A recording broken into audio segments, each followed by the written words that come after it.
Ayan, may kamatis pa oh. Oh.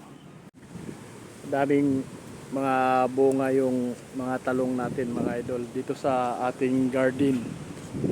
Ayan, kaya ma-harvest tayo ng mga talong. Ayan, maganda yung mga ganyan mga bata pa kasi hindi siya mabuto. Kaya harvestin na natin yan.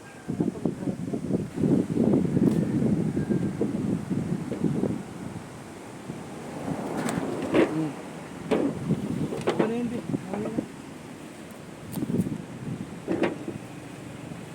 Dami eh.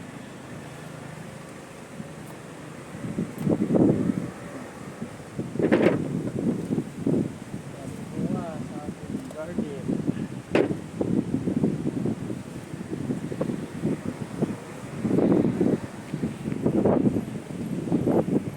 Ayan, ito yung na-harvest namin na mga talong mga idol. Oh. Kaya yung kasabihan natin kapag may itinanim, may aanihin. Kaya magsipag lang mga idol, hindi mo na kailangang bibilhin. Ani ka na lang. Yan. Yan yung garden namin. Pili ka dyan, papaya, sili, okra, malunggay, tanglad, kalabasa, ampalaya, alugbati, yan, marami yan, saging. Kaya mamili ka lang dyan, pichay, marami dyan. Ito, kamatis mga idol oh. Native na kamatis. Yan, nakapag-harvest tayo.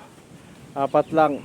Pero okay na yan mga idol. At least, organic siya. Yan. Organic. Yan oh. Organic tomato. Nakailang harvest na kami yan.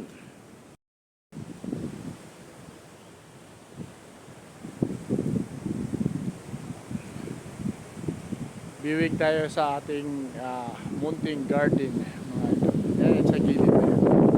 Yan yung mga garden. Diyan kami nakapag-harvest. Paggulay-gulay araw-araw. Sariwa. Tapos mga manok. Sumunong manok. Maraming manok dito. Marami tayong sahog. Papaya. Papaya. Talbos ng kamuti. Tanglad. Sili. Malunggay. Sa mga gusto ng talong dyan, mga idol, punta lang kayo dito, kumuha na kayo. Yan, may kamatis pa oh.